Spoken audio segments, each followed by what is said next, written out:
প্রাকৃতিক সৌন্দর্যের অপরূপ ভেলায় সজ্জিত আমাদের এই বাংলাদেশ। বাংলাদেশের প্রতিটি জেলায় যেন নির্ধারিত প্রাকৃতিক নিদর্শন রয়েছে। হ্যাঁ, সুপ্রিয় দর্শক মণ্ডলী, বলছি নাটোর জেলার কথা। নাটোর জেলার বড়াইগ্রাম উপজেলার জোয়ারি ইউনিয়নে অবস্থিত আটঘরিয়া গ্রামে আটঘরিয়া সুইচ গেট। এটির যেমন প্রাকৃতিক দর্শন খুবই সুন্দর এবং বাহ্যিক পরিবেশও খুবই সুন্দর। সুইচ গেট বলতে বুঝি পানি প্রবাহ ঠিক রাখার মেশিনকে। বলছি গত ঈদের কথা।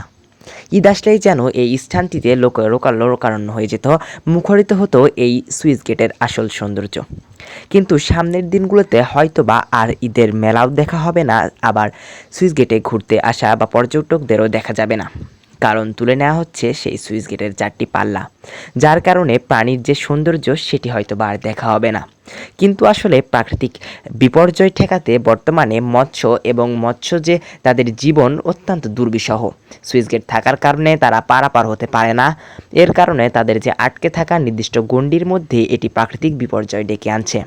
এছাড়াও সুইচ গেটের কারণে অনেকেই নিচ দিয়ে অর্থাৎ বাইরে কোনো কিছু মালামাল পরিবহন করতে পারে না।